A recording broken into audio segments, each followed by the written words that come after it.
오늘 우리에게 주시는 하나님의 말씀은 신약 성경 마가복음 7장 31절부터 37절까지 말씀입니다.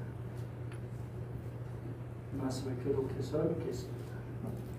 예수께서 다시 두로 지방에서 나와 시도를 지나 데가볼리 지방을 통과하여 갈릴리 호수에 이르시매 사람들이 귀먹고 말 더듬는 자를 데리고 예수께 나와 안수하여 주시기를 간구하거늘 예수께서 그 사람을 따로 데리고 무리를 떠나사 손가락을 그의 양 귀에 놓고 침을 뱉어 그의 혀에 손을 대십니다. 하늘을 우러러 탄식하시며 그에게 이르시되 에바다 하시니 이는 열리라는 뜻이라. 그의 귀가 열리고 혀가 맺힌 것이 곧 풀려 말이 분명하여졌더라. 예수께서 그들에게 경고하사 아무에게도 이르지 말라 하시되 경고하실수록 그들이 더욱 널리 전파하니 사람들이 심히 놀라 이르되 그가 모든 것을 잘하였도다. 못 듣는 사람도 듣게 하고 말 못하는 사람도 말하게 한다 하니라. 아멘. 살다 보면 싸우는 것은 어느 부부에게 나도 있는 일이죠. 부부 싸움은 칼로 물베기다라고 하는데 부부 싸움을 둘러싼 이야기들이 많이 있습니다. 그런데 역사학자 한홍구 교수의 대한민국사에 보면 예전에 박정희 대통령도 부부 싸움을 하면 그 정도가 아주 심했다고 합니다. 박정희 전 대통령이 화가 나면 재떨이를 던지곤 했는데 유경수여서 이마가 깨져서 그 흉터를 가리려고 앞머리를 한쪽으로 내리고 다녔는데 그 머리 스타일의 유행이 되었다는 웃지 못할 이야기도 있고 또 두 사람이 싸우는 것을 각각 성을 따라서 육박전이라 불렀다는 말도 있습니다. 또 이런 이야기도 있습니다. 부부싸움에 어느 부부가 부부싸움으로 며칠 동안 서로 한마디도 하지 않았습니다. 그런데 하루는 남편이 아침 일찍 회사를 가야 하기 때문에 테이블 이런 맵을 남겨줬습니다. 아침 6시에 깨웠죠. 부인에게 먼저 와서 말 걸기 싫어가지고 메모로 이렇게 그렸습니다. 다음날 아침 남편이 일어나 시계를 보니 웬걸 이미 10시가 되었습니다. 화가 난 남편이 부인을 찾으려 일어났는데 침대 머리맡에 메모지가 놓여 있습니다. 거기에는 6시에요. 빨랑 일어나 출근해요. 그리고 또 다른 쪽지도 있었어요. 6시 10분이에요. 늦겠어요. 잠자는 사람을 깨우려면 말을 해야죠.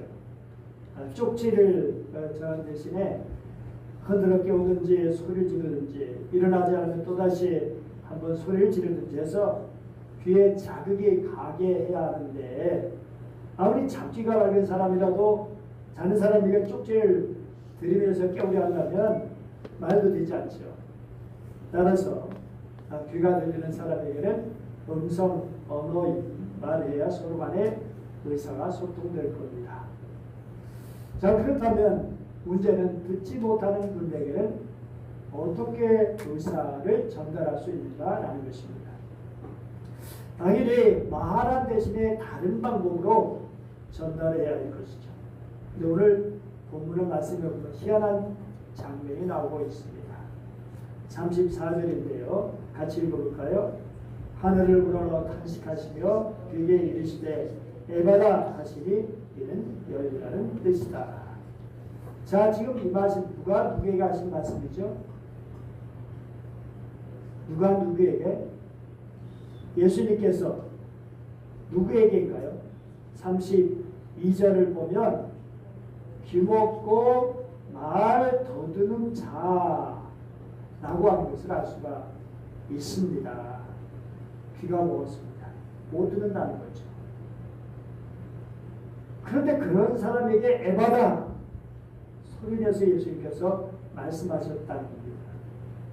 당연히 듣지 못할 텐데 아니 이 사람에게는 에바다라고 말한 대신에 부부싸움하고 나서 아직 마음이 풀리지 않은 아내처럼 쪽지에다가 에바다라고 써 보여주는 게 합리적일 텐데 예수님 행동이 도저히 이해가 되지 않습니다. 그런데 35절 보면 그 귀먹은 사람이 어떻게 되었는가 라고 하는 거죠. 그의 귀가 열리고 혀가 맺힌 것이고 풀려 말이 분명하여 섰더라 라고 하는 것입니다. 예수님 듣지 못하는 사람에게 말을 하셔서 고치셨다라는 거예요. 신기하죠. 어떤 사람은 예수님께서 그 말씀을 그 사람에게 하신 것이 아니고 그 옆에 있는 사람에게 한 것이라 이렇게 말하는 사람도 있어요. 왜냐하면 36절에 예수께서 그들에게 경고하사 아무에게도 이르지 말라 하셨기 때문에라는 거죠. 그러니 말 못하는 이에게는 말한 것을 별개로 하고 그 옆에 있는 사람들에게 에바다라고 말씀하신 거로 뭔가 의미 있는 메시지를 전달하려고 하셨을 것이다. 예컨대 내가 하는 이 말을 정작 이 사람은 못 듣지만 너희들은 듣고 있지 않느냐. 그런 얘기는 그냥 귀로 듣는 차원의 말이 아니라 마음의 귀를 열고 내 말을 들으라. 물론 예수님께서 제자들의 마음의 귀를 열고 말씀을 잘 알아듣기를 원하셨죠. 하지만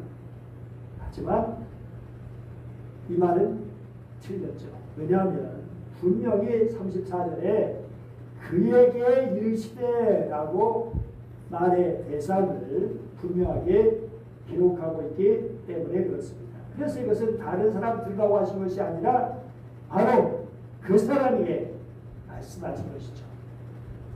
그러면 33절에 예수께서 그 사람을 따로 데리고 무리를 떠나가셨다라고 되어 있는데 이 말씀은 무슨 의미가 있는 것일까요? 듣지 못한 사람에게 에바다라고 말하는 것이 아니라 그 사람 주변에 있는 사람들에게 말씀하신 거라면 굳이 사람들을 피해서 다른 곳으로 이 사람 데려갈 필요가 없었죠. 그런데 왜 예수님께서는 이 사람을 다른 곳으로 따로 데리고 하셨을까? 한국교회사의 발자국을 남긴 붉은 발자국을 남긴 김육도 목사님과 관련된 이야기인데요. 그분이 사시동항에도 신천읍에 돌다리가 있었습니다. 이 다리 옆에는 걷지 못하는 거린이 구걸하고 있었습니다. 김욱도 목사는 그 자를 지날 때마다 잊지 않고 꼭 얼마의 돈을 쥐어주고 지나갔는데요. 때론 이 목사님이 나도 베드로처럼 저 사람을 일으킬 수 있다면 근사할 텐데 라는 마음을 늘 가지고 있었어요. 어느 한적한 오후에 목사님이 그 다리를 지나고 있었는데 길거리 지난 사람도 별로 없었고 인적이 드문 시간이어서 매우 조용할 때였습니다. 한 푼 적선합시오. 여기서 이제 못 걷는 분이 손을 내밀었습니다. 걸어버치고 목사님이 그를 바라보고 있다가 문득 한 생각이 떠올랐어요. 오늘의 인적도 뜸하고 마침 보는 사람도 없으니 이럴 때 한번 저 사람을 이렇게 보면 어떨까. 이런 생각에 다시 한번 뒤를 빙 돌아다가 마치 오가는 사람이 아무도 없었습니다.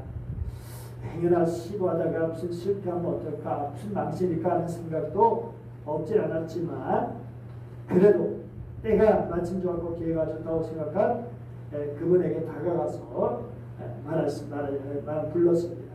날 똑똑해 보시오. 예? 나요? 그 사람 김익도 목사님의 얼굴을 의아한 듯이 빤히 쳐다보게 되었습니다. 김익도 목사님은 걷지 못하는 사람의 손을 꽉 움켜잡고 그를 주목하면서 큰 소리로 명령했습니다. 우리 한번 해볼까요? 시작. 은가금은 내게 없거니와 내게 있는 것을 내게 주노니 곧 나사렛 예수 그리스도의 이름으로 걸으라. 성경 맛이 있는 그대로 힘차게 외치면서 잡아일으켰어요. 그런데 일어설 기색이 전혀 보이지 않았습니다. 얼마나 부끄럽고 무안했겠어요. 순간 번쩍 이제 뇌를 스치는 생각이 있었는데 그렇다. 왜 내가 믿음을 하지 못하고 주를 둘러보았는가. 이런 연약한 믿음으로 어떻게 이 사람을 일으키겠다고 나섰는가. 참 한심한 노릇이다. 그래가지고 예배당으로 뛰어와가지고 강단 아래 무릎을 꿇고 깊이 탄식하며 기도하기 시작했습니다. 이분이 김일동사님 아니에요. 이런 상태로 목회한 것이 얼마나 부질없는 행각을 깨닫고 7일 동안 금식하며 철야기도 했어요. 안지배를 고쳐 한번 명선 얻어보리라 라고 생각했던 허망 명예요. 어둠과 사라져버리고 정말 가슴에서 우러나오는 사랑과 공들의 눈물이 한없이 흘러내렸습니다. 기도 목사님은 그 사람을 다시 찾아가가지고 정말 그렇게 지도를 했죠. 그런데 놀랍게도 이분이 벌떡 일어났습니다. 주일 안 받고 돌아보고 기도했을 때는 전혀 미동도 보이지 않았더니 회개하고 믿음으로 기도할 때 못 걷는 분이 일어나는 성령의 놀라운 역사가 일어났던 것입니다. 그럼 우리 예수님도 다른 사람이 보이지 않는 데서 고치려고 그렇게 하신 것일까요? 물론 아니죠. 뭐 예수님 적어도 그런 분 아니십니다. 그렇다고 왜 예수님 듣지 못하는 사람을 다른 곳으로 데리고 와서 다른 사람 보지 않게 하셨을까? 여러분이 알아야 할 것은 예수님의 기본 사역은 백성들의 영적 필요를 채워주고 하나님께 가까이 가도록 하는 것이었습니다. 병자를 고치는 것 중요한 일이지만 그게 우선순위는 아니었습니다. 치유 사역은 주님께는 언제나 영적 필요를 채워주시고 그 다음에 하시는 사역이었습니다. 그리고 또 다른 면에서 보면 이 말 못하는 사람을 격리했다기보다는 제자들에게서 분리시키셨다라고 하는 말이 옳습니다. 그렇지 않아도 제자들 어땠습니까? 이대종 메시아의 환상 사로잡혀가지고 예수님 왕으로 모시고 싶은 생각이 꿀뚝 같았잖아. 그런 제자들, 근데 예수님이 또 이렇게 고치면 그 마음이 어떻게 될까? 그래서 헛된데 마음을 빼앗기지 않도록 예수님께서 따로 데려가시고 고치셨고, 또 36절에서는 그들의 경고하사 아무에게도 이르지 말라라고 하신 것이죠. 예수님은 뭐 소문내고 그러기를 원치 않으셨죠. 물론 자기 자신이 메시아인 것을, 하나님의 아들인 것을 언젠가는 때가 되면 드러내야 하지만, 그러나 일본어 사람이 알기 위해서 기적을 행하신 것은 결코 아니죠. 이 시간 주목해 보고 싶은 것은 예수님과 그 듣지 못하는 사람 사이에 어떻게 대화가 오고 갔을까라는 것입니다. 아니, 대화라기보다는 어떻게 해서 의사소통이 이루어지고 있었을까라고 하는 것입니다. 외국인 근로자 중에서 정말 우리가 한마디 못하는 사람도 간혹 있습니다. 그런 경우 손짓발짓으로 대화를 시도해보지만 정말 쉬운 일이 아니죠. 더군다나 여기 서서 일하다가 다쳐가지고 병원에 가야 된다. 참으로 소통하기 어려웠을 겁니다. 그러면 예수님은 과연 어떻게 더군다나 듣지 못한 사람과 의사와 소통을 해서 귀를 열리게 하셨을까라는 것입니다. 아이를 키우는 엄마들 천재입니다. 무슨 천재예요? 해독의 천재야. 해독의 천재. 그 실력이면 이집트 상용 문자 종교가 식은 중 먹기로 풀어낼 것 같은 착각일 정도로 한두 살 아기의 옹알이에서부터 겨우 발성해내는 아이의 말을 정확하게 알아듣습니다. 그뿐이 아니라 그저 그려진 몇 줄의 곡선을 가지고도 아이가 표현하고자 하는 것을 용케 읽어내는 경우도 있습니다. 어느 오지 탐험가의 이야기인데요. 의사가 전혀 통하지 않는 아프리카 오지 마을로 갔습니다. 그 사람들이 영어도 불어오고 스페인어고 뭐 전혀 통하지가 않았어요. 그저 그들의 표정과 동작을 살피면서 마음을 읽을 수밖에 없었던 거죠. 그런데 그 마을에서 며칠 지난 동안 그 어느 곳에서보다 서로 소통에 막힘이 없었고 서로 가장 잘 이해할 수 있었다는 사실입니다. 떠날 때 너무 정이 들어가지고 막 서로 안고 콩콩 울었다는 거예요. 그런데 교육해서 만난 모국인들끼리는 말이 통하지 않아가지고 정작 벽을 느낀 경우가 많았다는 거예요. 그렇죠. 예수님께서는 우리가 생각하는 언어, 즉 글을 쓰는 사람들이 사용하는 언어를 가지고 그 사람과 소통하려고 노력하신 것이 아니라 하늘과 교통하시고 그 사람의 궁리 여기는 마음을 가지고 접근하신 것입니다. 34절 보실까요? 시작. 하늘 우러러 탄식하시고 그에게 이르시되, 하늘을 우러오셨다. 구원은 하나님께로부터 온다는 것을 보여주신 것이죠. 그리고 탄식하셨어요. 슬픔으로 신음하셨다는 거예요. 이것은 예수님께서 죽은 나사로를 찾아가셔서 심령의 비통이 여기시고 불쌍히 여기셨고 눈물을 흘리신 것과 비슷합니다.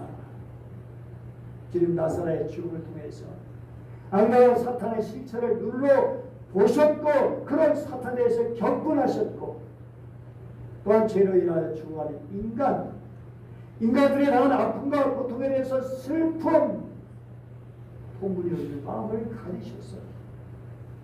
한없이 그들을 사랑하셨기 때문이죠.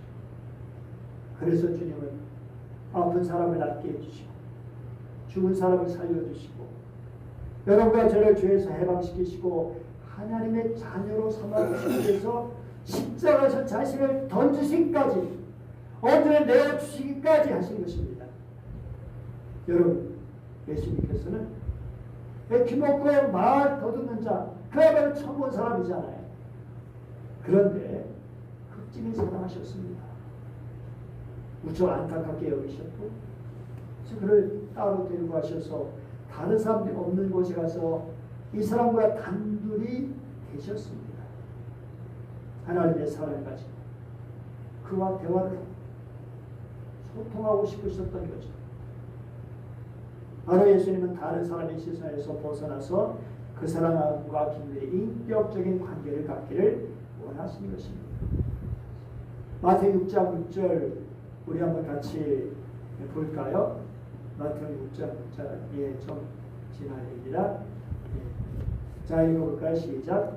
너는 기도할 때에 내 골방에 들어가 문을 닫고 은밀한 중에 계신 내 아버지께 기도하라. 은밀한 중에 보시는 내 아버지께서 갚으시리라. 이게 예수님의 마음이에요. 예수님의 삶의 모습입니다. 예수님께서는 자신이 그렇게 하셨고 또 우리들이 사람들의 방해를 받지 않고 하나님께 온전히 집중해서 오직 주님과 깊은 교제를 갖기를 원하신 거예요. 저기서 뭐 동성 기도할 수도 있고 뭐 조용히 기도할 수도 있죠. 침묵 기도할 수 있고 중요한 것은 아버지와 교통입니다. 그러니까 은밀한 가운데 오직 아버지께 집중해서 여러분 예수님께서 장애인을 고치실 때 어떻게 고치셨나요? 우선 누가복음 19장 말씀을 보면 이렇게 하신 것을 볼 수 있어요. 보라, 내 믿음이 너를 구원하였느니라. 바디메오를 고치실 때입니다. 또 어떤 때는 땅에 침을 뱉어 진흙을 흙에 이겨 그의 눈에 바르시고 실로암 모태에 가서 씻으라고 하심으로 눈을 뜨게 하셨어요. 또 이번에는 손가락을 그 양귀에 놓고 침을 뱉어 그 혀에 손을 대시면서 보셨어요. 다시 말해서 예수님은 틀에 박힌 정형이 없어요. 그때 그 사람에 맞게 그 사람의 마음과 형편, 사정을 살피시고 그 사람과의 마음으로 교통하시면서 치유하시는 거예요. 그런데 동일한 것은 주님의 사랑이고 주님의 능력입니다. 본문에 이 사람들의 손에 끌려왔습니다. 그래서 어쩌면 자기 스스로 고침받을 의지가 없을 수도 있었어요. 그런데 주님이 보시셨죠. 단지 말씀으로가 아니라 손가락을 그의 양 귀에 넣으시고, 지금 양 귀는 듣지 못하는 귀입니다. 그런데 그 귀에다가 손을 대시면서 그를 고치려고 하신다는 것을 보여주신 거예요. 그리고 침을 뱉어 그의 혀에 손을 대셨어요. 우리로는 좀 이해가 잘 안 되지만 당시 사람들은 치매를 고치는 능력이 있다고 믿었던 시대입니다. 그러니까 예수님께서 그렇게 행동하신 것은 이 사람을 안심시키시고 내가 너를 치료하려고 한다 라고 하는 그런 마음을 전달하신 것이고요. 그리고 내가 너를 고칠 수 있다. 그의 믿음을 불러일으키는 그러한 동기가 되기도 하시는 거죠. 사랑하는 여러분, 오늘 34절 말씀을 보면 하늘로 탄식하시며 계시되 에바다 하시니 이는 열이라는 뜻이다. 예수님께서 그에게 언어를 다하여 그에게 가장 잘 통하는 언어로 말씀하신 거예요. 그런 예수님의 그 뜨거운 사랑의 마음이 그 듣지 못한 사람에게 통하지 않을 리가 없었습니다. 그런 마음이 통하니까 에바다, be open, 열리라 하는 말이 그대로 응답돼서 그의 귀가 열리고 혀가 맺힌 것이 풀리고 말이 분명하게 되어진 것입니다. 야, 듣지 못한 사람에게 에바다 라고 말씀하신 것이 분명합니다. 무조건 듣지 못한 사람의 막무가내 식으로 그냥 자기 말을 하는 것이 아니라 그와 인격적인 교제하시고 그런 다음에 그에게 자기 나름의 소통을 하신 것입니다. 그 반면에 우리는 흔히들 이렇게 합니다. 상대방이 전혀 들을 준비가 되어 있지도 않은데도 일방적으로 선언하듯이 대화하는 경우가 얼마나 많은지 모릅니다. 우리끼리 즉 특허 말하시는 사람 사이에도 제대로 의사소통이 이루어지지가 않아. 무슨 말이야? 우리가 흔히 화가 나거나 어이가 없을 때 쓰는 말입니다. 이 말은 우리가 한 말이 상대방에게 제대로 전달되지 않거나 또 상대방이 우리가 하는 행동이나 반응이 전혀 우리가 예상이나 생각했던 것과 다를 때 모르게 입에서 나오는 말들이에요. 말입니다. 무슨 말이에요 그게? 그런데 예수님께서는 다른 사람에게 떨어져서 1대1의 관계를 만드시고 그 사람을 최대한도로 이해하시면서 그 사람에게 적합한 방법을 가장 적합한 방법으로 다가가시면서 소통하셨다는 것입니다. 그래서 우리가 말씀을 묵상하는 게 중요합니다. 그냥 늘어난 글자만 있는 것이 아니라 예수님이 어떤 마음으로 보셨을까? 예수님의 마음을 읽고 예수님의 생각을 느끼고 어떤 분들은 말씀을 묵상하다가 에델 동산을 거닐고 또 다니엘의 창가도 가보고 오병이의 기적 들판도 가고 그러면서 생생하게 현장을 바라보고 그 분위기를 느끼고 그 예수님의 마음을 읽을 수 있다. 그럼 얼마나 좋을까요? 하나님의 말씀을 생생하게 우리가 더 이해할 수 있겠죠. 사랑하는 여러분, 정말 듣지 못한 사람의 처지를 생각해 보십시오. 평생 듣지 못하며 살아온 사람입니다. 다른 사람과 단절되었습니다. 소통의 되지가 없어요. 그냥 뭐 단순한 소통밖에 없었겠죠. 그런데 예수님은 그에게 어떤 얼굴로 당하셨을까요? 인상 쓰고 화내고 아니면 엄숙한 얼굴로? 아닐 겁니다. 따뜻한 미소로 다가가셨을 겁니다. 그 사람의 몸으로 인식할 수 있는 언어로 다가가셨을 겁니다. 사랑하는 여러분, 머리 갈 필요 없어요. 지금 병원에 입원해 잠깐이지만 다른 사람과 단절돼서 상처와 병과 싸우는 그런 사람, 힘들고 어렵고 문제 때문에 고민하고 괴로워하는 그런 사람, 내가 아프고 내가 힘들고 내 상처를 다른 사람이 알아주지 못하고 설사 내 안에 내 남편일지라도 제대로 알아주지 못하고 저도에서 말씀드렸던 부부싸움한 부부는 그래도 쪽지라도 사용해서 의사소통을 했는데